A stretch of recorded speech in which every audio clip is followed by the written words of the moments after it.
러트닉 미 상무장관이 미중 무역 회담이 순조롭게 진행 중이라고 밝혔습니다. 블룸버그는 트럼프 행정부가 연준 의장 후보로 베센트를 검토 중이라고 보도했습니다. 미국의 5월 소기업 낙관 지수가 98.8로 예상치를 대폭 상회했습니다.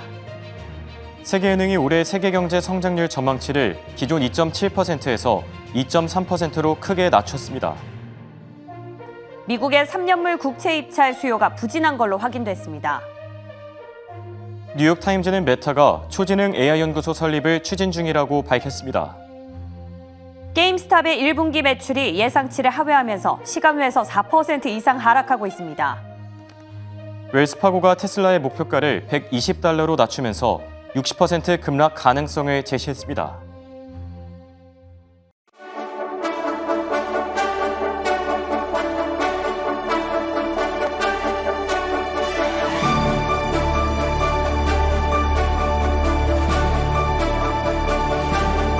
여러분 안녕하십니까?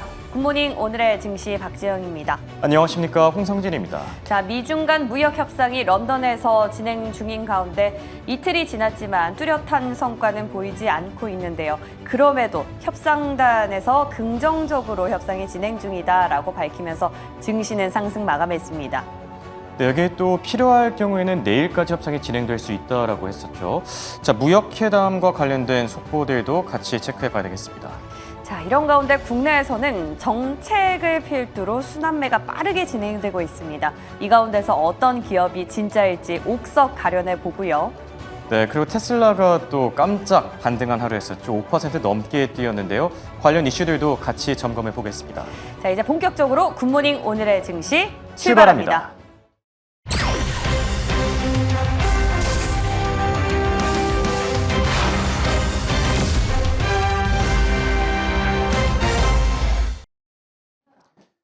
네, 미국 증시 오늘도 일제히 상승 마감했습니다. 다우 지수는 0.2%, S&P 500 0.5%, 그리고 나스닥 지수는 0.6% 상승 마감했는데요.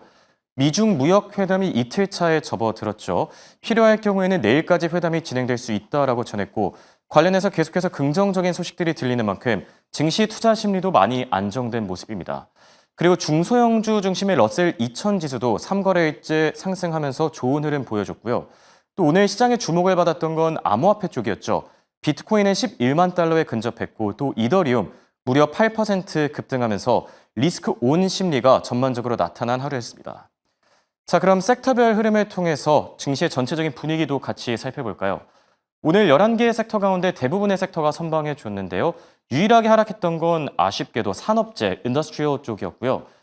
오늘장의 주인공이라고 하면 단연 테슬라를 꼽을 수 있겠죠. 테슬라 어제에서 오늘도 5% 넘게 급등했습니다. 트럼프 대통령이 일론 머스크 CEO와의 관계 개선을 시사한 이후에 계속해서 쭉쭉 올라주는 모습이고요. 현재 애프터마켓 시간 외 거래소도 올라주고 있고요. 자, 그리고 헬스케어 쪽과 반도체 쪽에서도 호재들이 많이 나온 하루였었죠. 일라일리는 4% 넘게 뛰었고요. 또 인텔의 경우에는 7% 이상 급등한 모습 나타내줬습니다. 자, 그럼 국채와 외환시장 흐름도 같이 확인해 볼까요?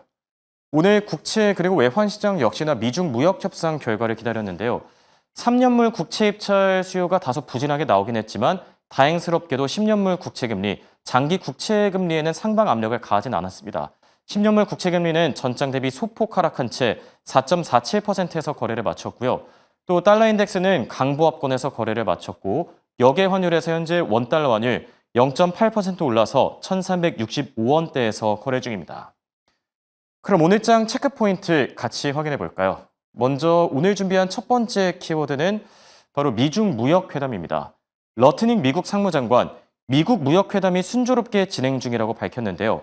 지금 세부적인 사항들, 디테일한 내용들을 논의 중이고 또 협상과 관련해서 정말로 굉장히 잘 진행됐다라면서 강한 자신감을 내비치기도 했습니다. 그리고 앞서 전해드린 대로 필요할 경우에는 내일까지 협상이 진행될 가능성이 크다고 했는데요. 다행스럽게도 미중 무역회담, 당초 우려와는 다르게 좀 순조롭게 잘 진행되고 있는 걸로 보이고요. 자, 두 번째 키워드, 바로 세계은행의 경제 전망 보고서입니다. 자, 다음 장 통해서 체크해 보시죠. 자, 월드뱅크 올해 세계 경제 성장률 전망치를 2.7%에서 2.3%로 큰 폭으로 낮췄는데요. 이 수치는 2008년, 그러니까 금융위기 이후에 가장 낮은 수준이라고 볼 수 있겠습니다. 그리고 문제가 됐던 게 이 표에서 나오듯이 바로 미국의 경제 성장 전망치인데요. 2.8% 작년 수치에서 올해 1.4%까지 낮아졌습니다. 그러니까 거의 반토막이 났다라고 볼 수 있겠죠. 어쨌든 미국의 관세 정책이 다른 국가에게도 많은 영향을 미치고 있지만 정작 미국에게 가장 큰 피해를 미칠 수 있다, 큰 역풍으로 다가올 수 있다라는 지적입니다. 자, 세계 경제 성장률 전망치까지 체크해 봤고요. 마지막 키워드, 바로 NFIB 소기업 낙관 지수입니다. 저희가 이 시간을 통해서 이 지표의 무게감 그리고 비중이 평소보다 많이 중요해지고 있다라고 지적해 드린 바 있었죠. 자, 지난 1월 수치부터 살펴보면 1월에는 105로 집계됐었습니다. 그런데 1월 이후부터 2월, 3월, 4월 계속 내리막길을 걷다가 이번 달에 반등을 한 건데요. 자, 98.8로 나오면서 시장 예상치 95를 크게 웃돌았고요. 또 올해 첫 반등세를 나타내면서 지금 중소기업들이 생각보다 경기를 낙관적으로 보고 있고 지금 우리들의 투자 심리가 나쁘지 않다라고 보인 것으로 나타났습니다. 자, 결국에 중소기업들의 낙관 지수가 이렇게 좋아지면 러셀 2000 지수에도 영향이 갈 수밖에 없겠죠. 당분간 중소형 중심의 러셀 2000 지수도 체크해보면 좋을 듯합니다. 자, 이렇게 세 가지 증시 관전 포인트들 살펴봤고요. 더 자세한 기업 이슈들 김현수 아나운서와 확인해 보시죠. 네, 종목별 이슈 체크해 보겠습니다. 먼저 7개 기업 상황 점검하시죠. 앞서 언급됐던 테슬라, 오늘도 반등세를 이어갑니다. 5.67% 상승하면서 정규장 마감했습니다. 엔비디아 같은 경우 강보합권을 유지하면서 장세를 마무리했는데요. 오늘 시총 1위 자리 다시 한번 탈환했다는 점 체크하겠습니다. 마이크로소프트만이 하락을 하면서 전반적인 6개 기업은 상승한 가운데 마이크로소프트는 이렇게 52주 신고가 기록 잠시 멈춰간다는 점도 체크하겠습니다. 그럼 다음 장 통해서 테슬라 소식 체크해 보시죠.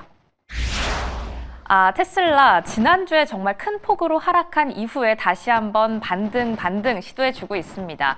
오늘 여기에 적어놓진 않았지만 벤스 부통령의 게시글에 이모티콘을 달거나 또 이전에 게시했던 트럼프 대통령의 비난 게시글을 삭제하는 일론 머스크 CEO의 행보가 다시 한번 화해 시그널을 부추긴다라고 시장은 해석하면서 오늘도 반등세를 이어갔는데요. 오늘 장 초반부터 상승하다가 장 막판으로 갈수록 계속해서 상승해내면서 5.67%, 5% 넘는 상승 이끌어냈습니다. 트럼프 대통령도 이 화해의 시그널에 한 발 더 앞서는 모습이었죠. 잘 되길 빈다라는 언급에 이어서 기존에는 테슬라 차량 이제 폐기하겠다라고 했는데 그 빨간색 테슬라 차량 계속해서 보유할 것이다라는 언급까지 남기는 모습이었습니다. 이렇게 화해 시그널에도 반응을 하고 있지만 역시나 커지고 있는 건 로보택시에 대한 기대감입니다. 이번 주 안에 출시가 될 것이라는 기대감 꿈틀거리고 있는 가운데 업계에서는 6월 12일 내일 발표가 유력하다라고 점쳐지고 있는데요. 이런 가운데 월가의 테슬라를 향한 시선은 약간 갈리고 있습니다. 단기적으로나 장기적으로나 약간 갈리고 있는 모습인데요. 체크해 보도록 할게요. 아거스 리서치 측에서는 일단 일시적으로 매수에서 보유로 의견을 약간 하향했습니다. 기업이 가지고 있는 펀더멘털보다는 단기적으로 갈등을 유발하는 변동성 요인이 주가에 조금 더 하방 압력을 가하고 있다는 분석이고요. 또 한 번 더 체크해야 할 중요한 인물 댄 아이브스가 있겠죠. 역시나 장기적으로는 괜찮다라는 의견 고수하고 있습니다. 이렇게 얘기하면서 좀 인상적인 글귀를 남겼는데요. 로마는 하루아침에 이루어지지 않았다라고 이야기하면서 단기적으로는 변동성이 있을 수도 있지만 장기적으로는 테슬라 견고하다라고 이야기하는 모습이었습니다. 이렇게 로보택시를 기다리고는 있는데요. 로이터 통신의 보도에 따르면 중국의 전기차 업체, 가격 경쟁력 면이나 중국 정부가 밀어주는 면에 있어서 테슬라의 우위를 좀 위협할 수도 있다라는 보도까지 나오고 있으니까요. 이 부분 함께 체크해 보시기 바랍니다. 그럼 다음 장 통해서 제약바이오도 한번 체크해 볼까요? 오늘 제약바이오주 전반적인 상승이 좀 두드러졌습니다. 이 핀비즈맵에서 체크를 해봤을 때 제약바이오가 있는 구간이 전반적인 초록색으로 물드는 모습이었는데요. 노보노디스크부터 체크해 보시죠. 노보노디스크 오늘 5% 넘게 올라줬습니다. 파이낸셜 타임즈의 보도가 있었는데요. 파브스 측에서 이 전반적인 지분을 인수할 수도 있다라는 이야기가 나왔습니다. 이 지분을 인수하면서 행동주의 주주 전략을 구사할 가능성이 있다라는 이야기도 함께 나왔는데요. 지금까지 아무래도 일라이릴리 대비해서는 약간 폐쇄적인 전략을 펼쳐왔기 때문에 이런 지분 확보가 주가에 좀 긍정적인 영향을 미쳐준 게 아닐까 싶습니다. 이런 경쟁업체와 좀 비교를 해봤을 때 일라이릴리 좀 빠지지 않을까 예상했는데 그럼에도 불구하고 탄탄한 장세 이어가면서 노보노디스크는 5%포인트, 일라일릴리는 4%가량 상승하는 모습 보여줬습니다. 두 번째 제약바이오 기업 체크해 보시죠. 인스메드 오늘 폭증하는 모습 보여줬습니다. 이 차트가 오늘 1일 기준의 차트인데요. 그럼에도 불구하고 약간의 등락을 보인 걸 확인하실 수가 있죠. 하지만 30% 가까운 상승폭 지켜내면서 장 마무리했습니다. 어떤 소식이 들려왔을까요? 역시나 바이오 기업의 상승을 이끌어갈 수 있는 임상 통과 소식이 들려왔습니다. 임상 2상 통과 소식이 들려오면서 여기에 이어서 FDA와 3상 임상 설계 협의를 계속해서 바로 진행하겠다라는 이야기 함께 들려왔다는 점 체크하겠습니다. 이런 소식 들려오면서 경쟁자인 UTHR은 오늘장 14% 가까이 급락했다라는 부분까지 체크해 보시기 바랍니다. 이렇게 제약바이오주 전반까지 다뤄봤습니다. 지금까지 특징주 시황이었습니다. 미국 증시 투자 전략 세워보는 시간입니다. 황윤석 타이거인베스트 대표 나와 계십니다. 안녕하십니까? 안녕하십니까? 자, 미중 무역 협상이 지금 이틀 차에 접어들었고요. 계속해서 좋은 소식들 들려오고 있는데 네. 이 이슈부터 먼저 정리해 주시겠습니까? 네, 지금 런던에서 하루 꼬박 지금 이틀째 계속해서 미중 무역 협상 고위급 회담이 진행되고 있는데요. 계속 잘 진행이 되고 있다고는 하는데 시간이 많이 걸리네요. 생각보다. 그렇죠. 예, 그래서 지금 루트닉 상무장관 쪽에서는 세부 사항을 조율 중인데 잘 진행이 되고 있다라는 얘기를 하고 있고요. 시장에서는 이미 그런 것들을 많이 반영해서 지금 필라델피아 반도체 지수를 포함해서 반도체 관련주들 그다음에 자동차, 에너지, 제약 관련주들까지 시장 상승을 주도하는 모습이었습니다. 그런데 어제 좀 특징적인 게 중국 상해 증시가 시초가에 굉장히 상승을 하다가 종가 부근에서 이제 하락하면서 마감이 됐거든요. 그래서 그 이유가 뭐냐 하고 봤더니 CCTV 중국에서 이제 그 중국의 협상 원칙은 간단하다. 미국은 중국에 대해서 모든 부정적인 조치를 제거해야 된다. 이렇게 강경한 입장을 취했었고요. 그다음에 히토류 관련주들이 중국 내에서 급등하면서 투자자들이 혹시 이게 협상이 제대로 진행이 되지 않고 있는 게 아니냐 하는 이제 신호로 해석하면서 하락 마감했다고 이렇게 알려지고 있습니다. 네. 자, 그리고 이 얘기를 저희가 빼놓을 수가 없을 것 같은데 이 사태가 심각해질 경우에 트럼프 대통령의 탄핵설까지 돌 것이다 이렇게 진단을 해주셨는데 지금 갈수록 많이 상황이 악화되는 것 같거든요. LA 쪽 네, 말씀하시는 맞습니다. 거죠. 어떻습니까? 네, 지금 주 방위군 2,000명을 투입하겠다라고 했는데 지금 2,000명을 추가적으로 배치했어요. 그런데다가 해병대 1개 대대에 700명까지 투입을 해서 4,700명을 투입했는데 우리가 이제 보통은 군부대를 투입했다 그러면 이거는 정말 내란이나 폭동일 경우에 한해서 진압을 하는 거고요. 또 비상계엄도 생각이 나는 부분인데 그래서 보통은 이게 LA 한 군데서만 진행이 되는 게 아니라 지금 현재 캘리포니아주뿐만 아니라 뉴욕, 필라델피아, 샌프란시스코 이래서 미국 전역의 25개 도시로 지금 확대가 되고 있다고 합니다. 그래서 특히 또 트럼프와 캘리포니아 주지사 간의 설전도 지금 굉장히 지금 치열하게 전개가 되고 있는데요. 이 게빈 뉴섬 그 민주당 출신의 캘리포니아 주지사는 이게 침략도 반란도 아니다. 이게 과도한 연방 정부의 과도한 권력 남용이다. 예, 그래서 연방 정부를 상대로 지금 소송을 제기한다는 얘기가 있고요. 또 반대로 트럼프 대통령은 뭐라고 얘기를 하냐면 이게 지금 캘리포니아 주지사 이런 쪽에 문제가 있었다. 그래서 체포 가능성 제대로 안 하고 있다 이런 얘기인 그렇죠. 거죠. 그래서 체포 가능성도 언급하고 있어서 지금 양측의 그 갈등이 최고조로 달하고 있다 이렇게 생각이 되고요. 만약에 사상자가 발생할 경우에는 심각한 사태로 확산될 가능성이 높고요. 특히 92년도 LA 폭동과 관련해서 이게 걷잡을 수 없는 상태로 갈 수 있다라는 점도 좀 지켜보셔야 될 상황으로 판단이 됩니다. 네. 자, 지금 트럼프 대통령이 이와 관련해서 새벽에 또 발언을 남겼습니다. 14일 군사 퍼레이드 때 시위를 하면은 엄중한 대응에 나서겠다. 상황이 일촉즉발로 진행되고 있는 만큼 관련 이슈들도 계속 체크해 봐야 될 것 같고요. 자, 이제 빅테크 기업들의 주가 흐름 같이 확인해 보겠습니다. 오늘 준비된 첫 번째 기업은 메타입니다. 오랜만에 보는 것 같은데 어떤 이슈들이 있었죠? 네, 지금 메타 플랫폼스의 그 CEO 저커버그가 범용 인공지능이라고 하는 이제 AGI 개발을 목표로 해가지고요. 새로운 슈퍼 인텔리전스 A팀을 구성하겠다 그래서 직접 구성에 나섰고요. 50명 정도를 모집할 예정이라고 합니다. 그래서 시장에서는 지금 그 메타가 AI에 올인하고 있는 게 아니냐라는 분석을 내놓고 있고요. 그리고 지금 이렇게 되기까지의 문제가 뭐냐면 기존에 메타가 갖고 있던 차세대 AI 모델이었던 라마4가 기대에 미치지 못했던 것 때문이다라는 분석이 우세하고요.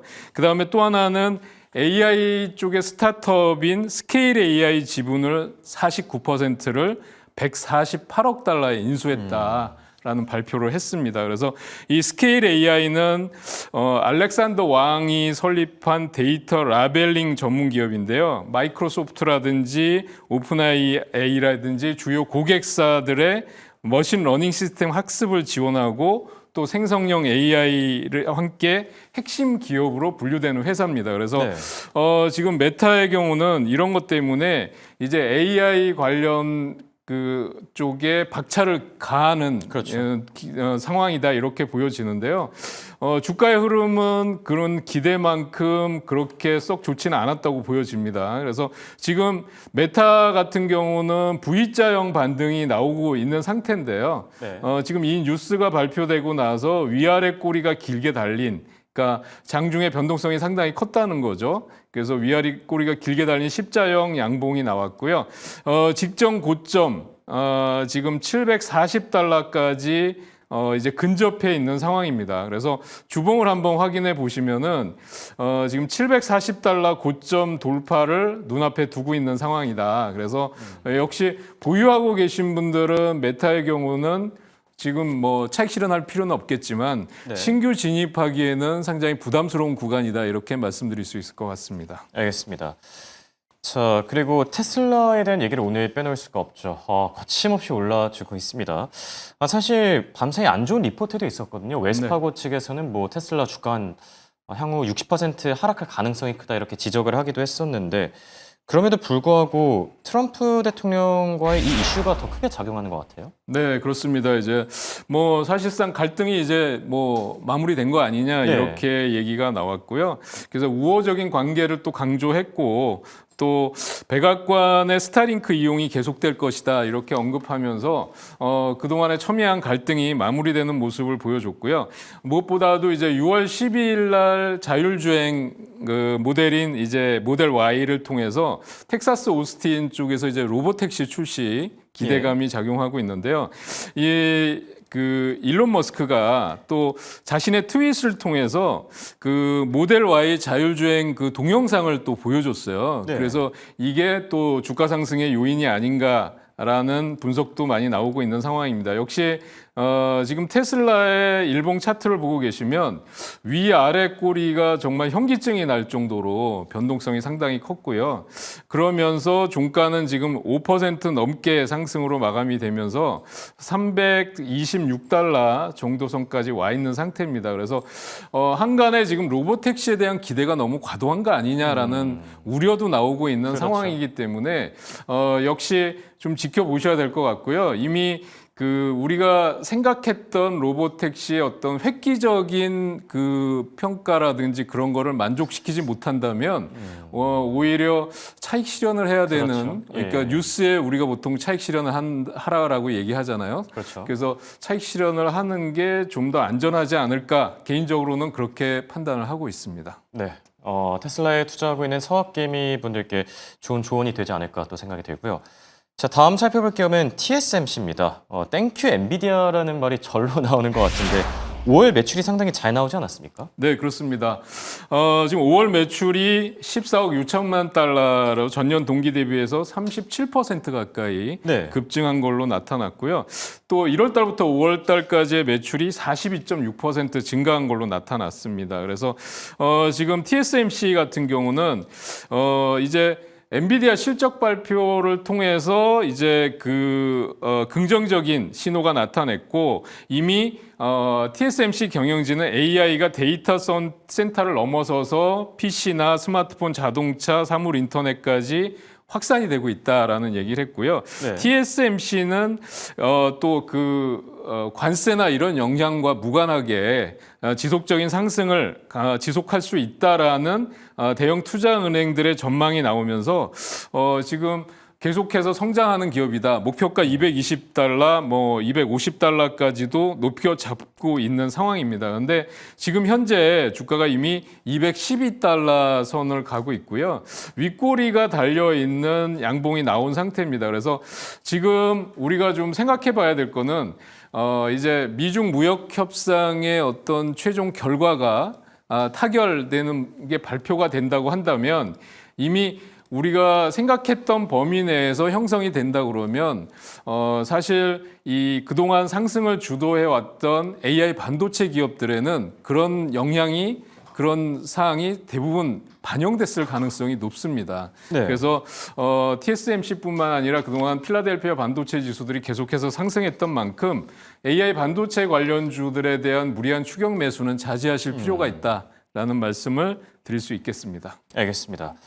자, 그리고 밤사이 또 활짝 웃은 반도체 기업이 있었죠. 바로 인텔입니다. 무려 7% 넘게 뛰었는데 어떤 이슈들이 있었죠? 그러니까 이제 미중 협상에 대한 기대감이 우선 작용했다고 볼 수 있겠고요. 네. 5월 말에 이제 컴퓨텍스를 통해서 AI 및 워크스테이션 용 최신형 CPU를 공개했다라는 건데 이것 때문에 AI 및 고성능 컴퓨터용 시장에서 입지를 강화했다. 이런 뉴스가 있었고요. 또 콜옵션이 급증했다는 것도 주가 상승의 요인이 됐다고 볼 수 있겠습니다. 그래서 이 지금 인텔의 경우는 지금 그 매각과 관련된 뉴스가 나오면 급등하는 그런 최근의 흐름을 보여왔었는데 차트에서 보시는 것처럼 장대 양봉이 솟았습니다. 그런데 보시는 것처럼 이제 $25 부근에 매물대가 워낙 강하게 형성이 돼 있어서 역시 추격 매수는 좀 부담스러운 상황이라고 말씀드릴 수 있을 것 같고요. 그래서 인텔의 경우는 매각과 관련된 M&A 관련 뉴스가 나오기 전에는 $25를 넘어가는 강력한 상승이 나오기 전에는 추격 매수는 자제하시면서 네. 조금 더 관망하실 필요가 있다 이렇게 말씀드릴 수 있을 것 같습니다. 알겠습니다. 자, 그리고 오늘 헬스케어 기업들의 주가 흐름도 상당히 좋았었죠. 뭐 대장주 일라일릴리도 4% 넘게 뛰었고요. 인스메드라는 기업이 이 신약 임상에 성공했다고 하는데 주가 흐름 어땠습니까? 네, 그야말로 뭐 갭상승이 나왔고요. 네. 이 개발 중인 뭐 폐동맥 고혈압 치료제 임상 이상 결과가 긍정적이었다 이렇게 발표가 됐는데요. 트레프로시닐 팔미탈이라고 하는 이 약물인데 하루에 한 번 장치를 통해서 흡입하는 치료법입니다. 그런데 120명의 환자를 대상으로 한 연구에서 환자의 폐혈압률을 35% 낮췄다. 이렇게 발표가 됐고요. 그런데 이런 그 신약 개발하는 제약 바이오 기업들은 임상 결과 발표된 이후에 급등하지만 그 이후에 추가적인 백업이 없으면 급락하는 경향이 있기 때문에 네. 지금 이 뉴스를 보고 따라잡는 것은 상당히 리스크가 크다라고 말씀드릴 수 있겠고요. 차트를 보시면 전일 종가 대비해서 아주 급등한 것을 보실 수가 있는데 지금 추격 매수는 좀 부담스러운 상황이고요. 역시 이런 그 중국과의 또 무역 협상 완화 가능성 그래서 또 제약 바이오 쪽의 상호 관세도 영향을 받을 수 있지 않을까 하는 기대감도 작용했던 것으로 보여집니다. 네. 자, 끝으로 살펴볼 마지막 기업은 워너브로스 디스커버리입니다. 밤새 인적 분할 이슈가 있었는데 어떤 소식이죠? 네, 2022년도에 AT&T의 워너미디어하고 디스커버리 커뮤니케이션이 이제 합병해서 탄생했던 기업인데요. 네. 스트리밍하고 영화 사업부를 하나로 또 분류하고요. 또 케이블 방송 사업부를 또 하나로 분류해서 두 개 부문을 분사하기로 결정을 했습니다. 지금 이렇게 분사하기로 한 배경에는 뭐냐면 지금 최근에 넷플릭스를 포함한 스트리밍 서비스 관련 기업들이 비약적으로 성장하면서 케이블 TV에 대한 수요가 급격히 감소하고 있다는 점, 그래서 미디어 업계에 지각 변동이 나타나고 있다라는 것 때문에 디즈니를 포함해서 파라마운트 같은 전통적인 미디어 기업들도 사실 스트리밍 서비스에 밀려가지고 지금 유료 케이블 방송이라든지 이런 쪽이 시청률을 하락하면서 수익성이 감소됐던 것에 대해서 고민을 했다는 얘기거든요. 그래서 고육지책이었다. 이렇게 판단을 할 수 있겠는데요. 이제 한 5%에서 6% 정도 상승을 했는데 역시 향후의 수익 전망이라든지 성장성 등을 감안한다면 이 뉴스에 따라가시는 건 무리가 있다고 판단되고요. 지금 오히려 매도하고 나와야 될 시점이다. 이렇게 말씀드릴 수 있을 것 같습니다. 네, 좋은 말씀 감사합니다. 지금까지 도움 말씀의 황윤석 대표였습니다. 감사합니다.